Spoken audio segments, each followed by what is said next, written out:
Good afternoon, Guyana, and thank you once again for joining us for another edition of Government in Transition. My name is Hugh Todd, and today joining us is Prime Minister-elect, Brigadier retired Mark Phillips. Alongside him is Attorney at Law, Miss Marcia Nadir Sharma. Gentlemen, lady, colleagues, thank you for joining us this afternoon. Thank you. Hello, Marcia. Thank you, Hugh. Hi, PM-elect. So this is day one after the CCJ ruling, long anticipated. We have a ruling. We have some instructions and guidance for GCOM in particular. Keith Lowenfield has been mentioned in that ruling. All of Guyana and the international community are fully aware now in what direction GCOM would need to go. A meeting was called yesterday by the GCOM chair. They should have met today at 1:30, I believe. And that meeting was postponed until tomorrow.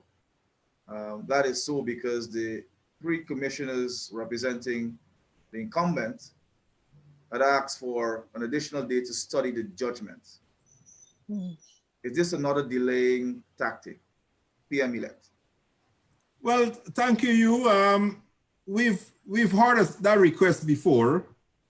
There were at least two other instances before where they did requested additional time to study the document. Remember when you had the order for the recount? Yes. They asked for additional an additional day or two to study the order for the recount. And yeah, this is a document that is available from the time the judges ruled yesterday. You know, it was available for the entire world. You know, but my understanding is that the guys wanted theirs in hard copy. Okay. You know, and I think what is important is whatever they need, let us give it to them, because there's one step from now. And that step is the declaration. That's the final step, the declaration. It is inevitable. And I don't know how long we're gonna be waiting for this declaration. But if they ask for a day, let us live it a day. And tomorrow GCOM will meet again. And it is my hope that this weekend we can have a transition to a new president. Personally, I don't see this weekend passing without a new president. We've waited a long time. The people of Guyana have waited a long time. And the people of Guyana, and here when I say the people of Guyana, I mean both the supporters of the PPPC and the supporters of the APNU. PM-elect, you're being very generous. you know, interact with people and everybody is like, look, let this thing come to an end. You know, there are a few supporters who may march on the streets and, you know, try to protest. But when you move around, when you interact with some people, and you know they're supporters of the APNU, they tell you, you know, they're not on camera, they're not going to come on a program like this and speak, but they tell you, look, we need an end to this thing. Yes. The APNU has lost the elections. So it's just a small group, and the group is getting smaller every second. You know, I would have said yesterday it's getting smaller every day, but it's getting smaller every second now, because everybody is slowly coming to the realization that the final step is the declaration, and we have to use the 460,000 valid votes. So if you cannot do what he did, the court said it is wrong. He was wrong, you know. So it's one thing remaining, the declaration. So allow the guys, you know, they're older than I am, and perhaps they haven't made a transition to reading soft copies. So give them the hard copies, let them take the time and read it, ensure they have enough light, you know, and they study, and then they come tomorrow for the meeting, and we could have some progress. So we're expecting them to turn up tomorrow, Marcy. PM, while I agree with you wholeheartedly as it relates to, you know, facilitating in the interest of, you know, crossing the T's and dotting the I gotta say, it was not unpredictable. Their conduct today was definitely not unpredictable. The realities are for me personally, when I sat through the hearing, the ruling, and in my mind I'm playing over all the scenarios as what next. The first thing that came to my mind really and truly was whether CEO would do just as he did on June 16th, which is not to show up at all to the meeting, and or alternatively members of the government appointed commissioners would essentially either absent themselves or claim not to have received a notice, or some delay tactic. But you know, I gotta say, it's not a little, it's extremely irresponsible of the government commissioners to claim ignorance. And while I appreciate that anybody would want to read the wonderful and applaudable decision and judgment of the CCJ, 60 pages long as it may be, I'm glad that they're taking the opportunity to read it, because it will put some very basic elements of law and questions and the nonsensical loops that they have taken this country through, and the meandering of the law and and playing on interpretations and people's feelings. At least they will see it in black and white. But yet it is still irresponsible of them to know that this decision was forthwith, it was coming, and that they would have had to been prepped and ready to attend the meeting to deal with an issue that is no different than issue that started since the 3rd of March, that occurred on the 5th of April when the decision was made to do the 15th of March when the recount decision was made, and every subsequent meeting of the commission thereafter that dealt with this issue, right down to the last one being the 16th of June. So it's unacceptable, but at the same time, all right, let me get them, as you say, PM, let me get them the chance to digest the licks that they got yesterday. Well, certainly, one would have expected that they would have been able to move forward um, with speed and alacrity, given the fact that the CCJ was pretty clear and concise in their pronouncements. Um, and we have to be mindful of the fact that this is a government that is taking it one day at a time. For every day that they can remain in office, there's some amount of hope left somewhere in that cabal where they believe that if we can hold on to another day, another weekend, another day, another weekend, that's a week. You multiply that several times over, you have several weeks. And that is how they've been allowed, that's how they were able to maintain that type of momentum. And every time we have a clear pathway towards a declaration, GCOM commissioners are once again part of the problem. So let's hope that we can have this matter resolved. Let's hope that fair minds will prevail tomorrow, and they will do the gentleman thing and show up and have the matter be resolved. Now let's move to the CCJ, our highest court. Most of Guyana and the international community and those of our viewers within the diaspora would have listened keenly, and some of you would have read the judgment. It's pretty clear, but for our viewership who may not have had a chance to go through it, I think it's important for us to go back through the judgment, the key points, so that people can be fully appraised to what is expected of GCOM. The CCJ did rule that the Court of Appeal did not have jurisdiction on the matter under Article 177. It was misconstrued. It is important for us to understand that, because when we look at the background to all of this, we saw the apnea FC camp going about with a lot of misinformation on the fact that that was the final court. Marcia, I will begin with you, and then PM-elect, I will allow you to give your thoughts. Okay, so for the benefit of our viewers, just a couple of issues and a tidying up of what exactly the CCJ said in its decision. Basically, the main takeaways from the decisions of the Caribbean Court of Justice are this. One, the decision that the Court of Appeal made on the 22nd of June, where it said, with the majority decision of the Court of Appeal, where it was said that the application by Ms. David was properly brought before it. It had jurisdiction to determine the question of whether more votes cast meant more valid votes cast. What the CCJ said is that that assuming of jurisdiction by the Court of Appeal was incorrect. They did not have jurisdiction. And why didn't they have jurisdiction? They didn't have jurisdiction because the application that Ms. David made did not, the essence of that application did not involve questioning the validity of an election of a president based on his qualifications or an interpretation of the Constitution. Now, I won't even explain the qualification part because that wasn't even in question.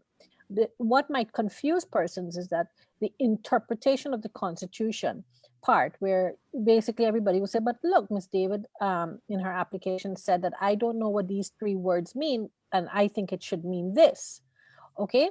And so therefore it falls within the powers of the Court of Appeal. And the CCJ is saying, no. Elementary, and this is actually written, we didn't hear it, but it's in the actual written judgment.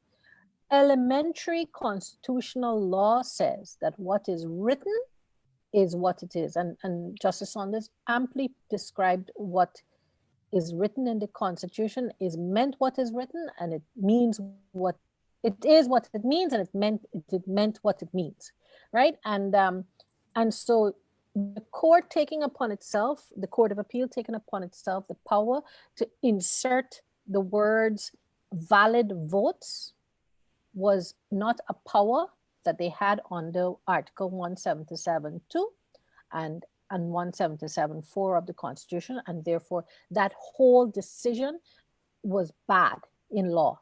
And so therefore the Caribbean Court of Justice now had the power to say, breaks up, stop, step back. You didn't have the power to make this decision.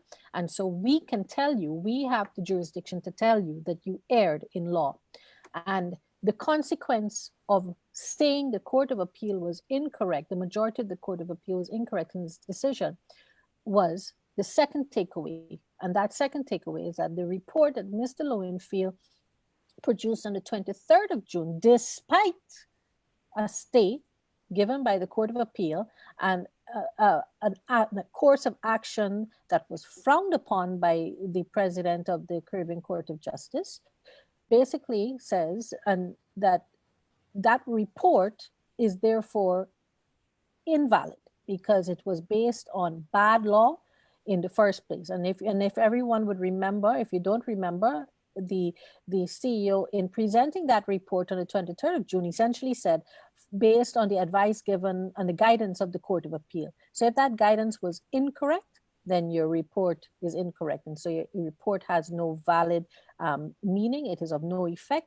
And so the third major takeaway of this decision is that the ball goes right back to GCOM to ensure that the CEO submits a report in accordance with the directives of June 16th so that the commission can make the decisions based on the direction and path of the law. Okay. Thank you, Marcia. PM-elect, I know both of you and I were not attorneys, so I wanted to take a different lens when looking at this particular statement. Based on the judgment from the CCJ yesterday, to what extent do you believe the executive branch had some amount of influence inside of GCOM and within the Court of Appeal?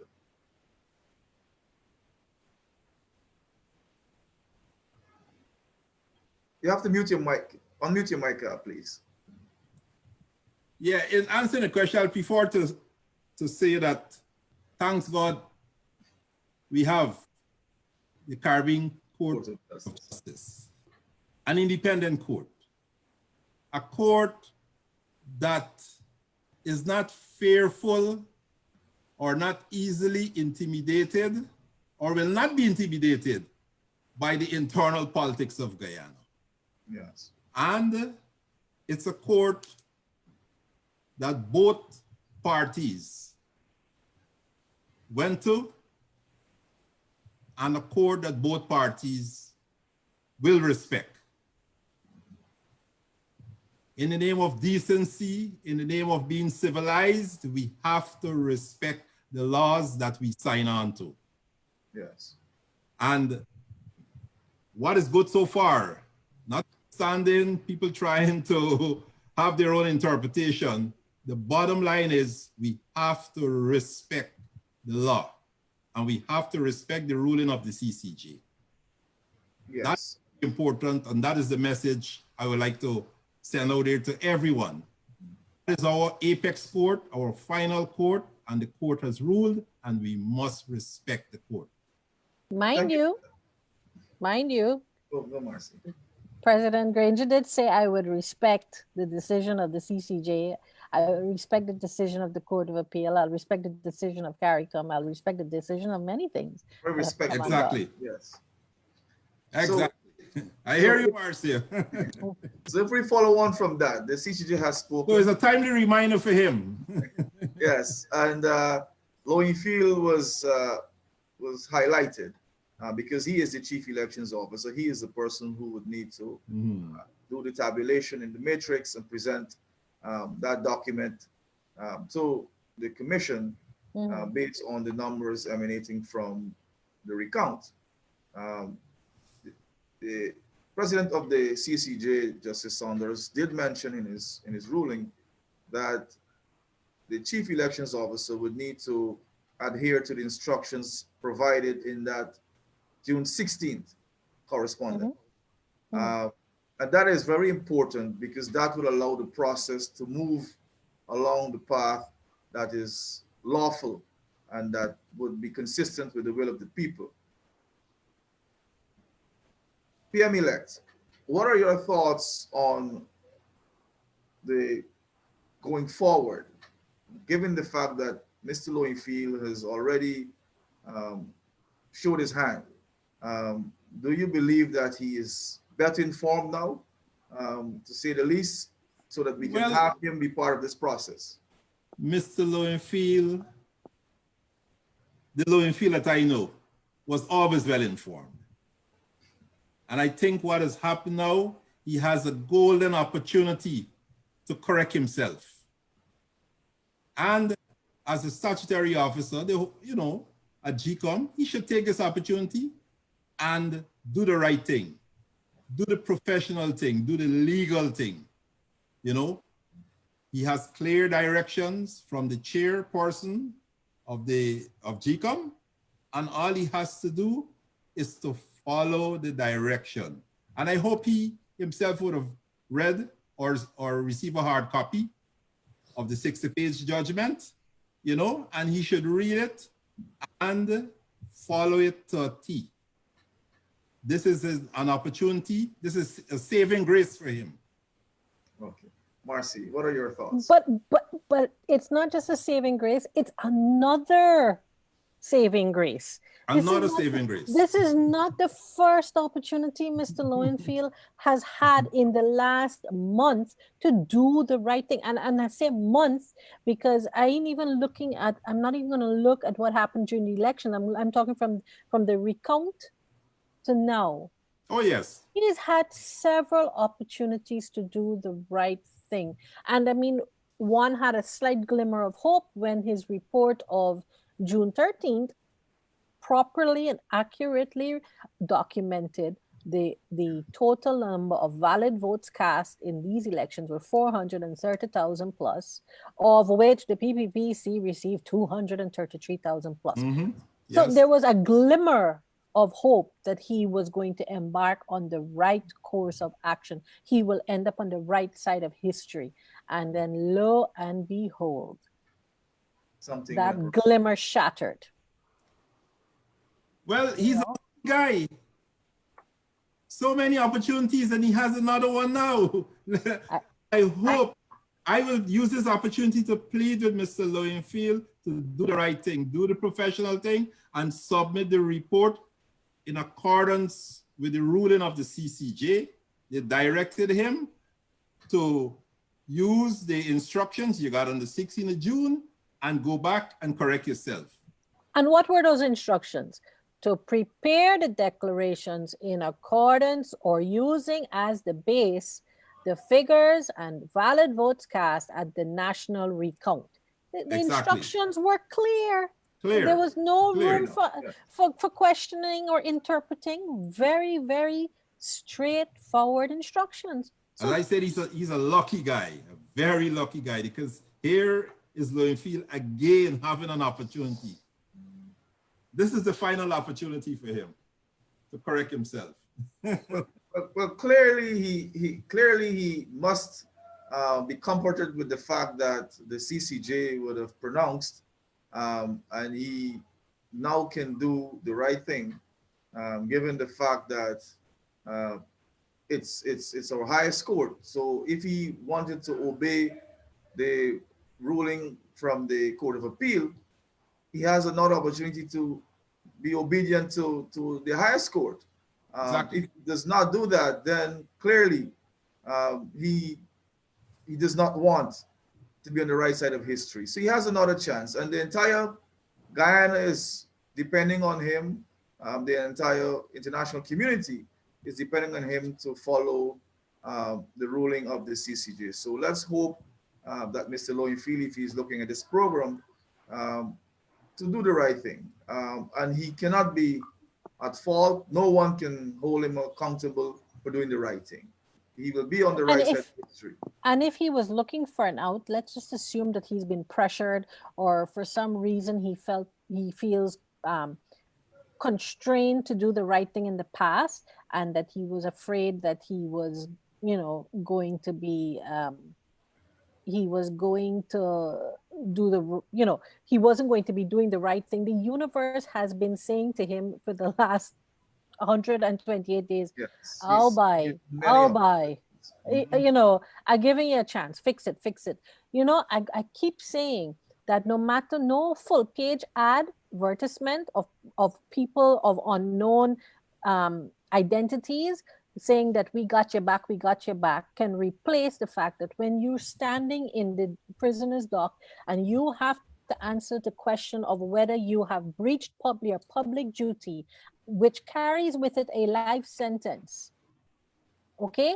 And you have these charges looming over you currently, and the universe has presented to you another opportunity in the form of the CCCJ's decision to do the right thing. Oh man, you gotta be willing to embrace everything that everybody else is telling you at some point in time. You gotta say stop to everybody around you who are influencing you incorrectly, and just do your statutory duty, do the right thing, and get these elections over and done with.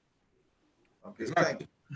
Moving to our final statement that should be addressed is the fact that we are still concerned about the misinformation and lies coming from David Granger et al. And if you would have seen some of the clips following the ruling from the CCJ yesterday, David Granger presented himself to a small group of supporters outside of the State House, and he was talking about the fact that he was a bit disappointed with the ruling. But nonetheless, GCOM has its work to do, and he went on to tell that small group that each and every vote must be counted. I'm not sure what he's alluding to, because the recount has already dealt with that.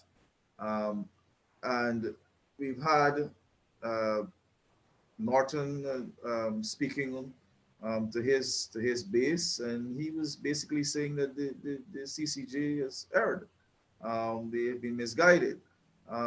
They're still holding to the fact that, to some extent, the Court of Appeal is still relevant in this decision. One of the APNU AFC supporters had a post where he was saying that the CCJ said that, you know what, the recount process is null and void, and we're going back to March 2nd results, alluding to the fact that Mingo's results would be used. So there's a lot of confusion still going out there. David Granger himself said that when he speaks, he's speaking on behalf of the government. But he's speaking on behalf of the government on the one hand, and on the other hand, you have the APNA FC supporters speaking on behalf of the party. So there's a lot of conflict going on. So who should we really listen to? Why are they not speaking from the same hymn book? Why are we getting so much misinformation? Is it problematic to this process? PM elect.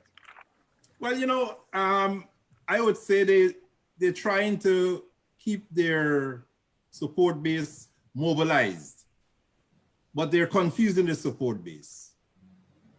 The most important thing that Granger and Harmon said yesterday is GCOM now has to act. Yes. And that's a fact. All of us are waiting on GCOM declaration.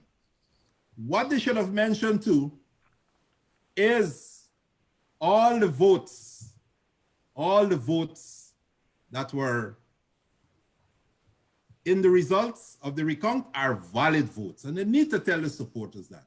You cannot say GCOM has to act and then you still gone on to talk about, the dead voted and I am here, I am going to continue to fight for your votes to be counted. The fact is the votes are already counted. Yes. And it's 460,000 votes that were valid and counted. And the APNU, AFC got 217,000 and the PPP got 233,000. Giving the PPP a victory by 15,000 votes. And that is the message, that is the fact. And right now we must speak the truth, deal with the facts. This is not the time to left any form of confusion in the minds of supporters. What we are doing now, we're communicating to our supporters, and praise the Lord, we are also communicating to the supporters of the APNU, AFC, and they're listening to us. And they're getting the truth from us, they're getting the facts from us, because their own leaders are leaving them in a state of confusion. Yes. And when we speak, we always try to communicate the facts to the people. And I can tell you, they listen to us. They listen to the support, they listen to them, the leaders, and they also listen to us. Yes. When they finish listening to their leaders, they're confused. When they listen to us, we cleared up everything for them. Yes. PM. So let us continue to communicate the truth, not only to our supporters, to all Guyanese, including the APNU, AFC supporters. And you know what? All of them are coming around to the fact that the APNU, AFC lost these elections, and the declaration by GCOM will be a declaration stating what they already know, that the PPPC won the elections and Dr. Irfan Ali will be the next president of Guyana. Yes. And the earlier we can do it, is the better for all of us. And that is why I keep appealing to Mr. Granger, who campaigned on decency, honesty, and integrity, that he should go to his supporters, take off his mask like he did yesterday, and concede, and let them know that the next president will be Dr. Irfan Ali. Yes. That's what he needs to do. Marcia. I support everything that PM elect has just said, and I wanna add this to complement his contribution. Even if the APNU supporters don't want to believe or listen to us, then don't take our word for it. Go back to the judgment of the Caribbean Court of Justice. And the Caribbean Court of Justice said, listen, valid votes can only mean, the validity in this case can only mean one thing, that the votes are already valid. Because to get to the point of Article 177, it presumes that an entire process, a transparent process, which the court recognizes occurred during the national recount, and because the focus was the national recount, but I'm saying it also occurred since election night, right? But the question of validity has been answered. There is on the face of it an understanding and a presumption that all 430,000 plus ballots votes that were counted at the national recount are valid votes. And so if you as a political party have any reason or any allegation or feel that the nature of those votes or those ballots may have an issue, you have recourse. And that recourse is an elections petition under Article 163. And I need to emphasize this. I thought it was again applaudable for the CCJ to recognize the sound decision of the chairwoman when she made the decision that she did on June 16th to say that GCOM does not have the machinery nor the powers under the Representation of the People's Act or the Constitution or the order that facilitated the recount to allow for an investigation or a validation or non-validation of votes cast. And the Caribbean Court of Justice recognized that steadfast decision of the chairwoman to the point where they made it a point of saying, and I'm quoting, the chairwoman was correct when she said what she said. And so you don't have to believe us out of, because you might not be inclined to believe the PPC. Okay, then go to an independent source, and that independent source was the Caribbean Court of Justice, and it can't be any more straightforward than that. Yes. Thank you, PM elect and attorney at law, Marcia Nadir Sharma. We've had an exciting 30 minutes. I hope that Guyana has been better informed. And those who are looking from the diaspora, I hope that you are also better informed. We are going to continue to update you on a daily basis until we have a declaration. And we'd like you all to join us as we try to put this country back to work so that we can create prosperity for our people. Thank you very much for joining us, and continue to stay tuned to our next program at 8 p.m. Take care. Thank you, Marcia. Thank you, everybody. And thank you to our viewers. Stay calm. And patient. And patient.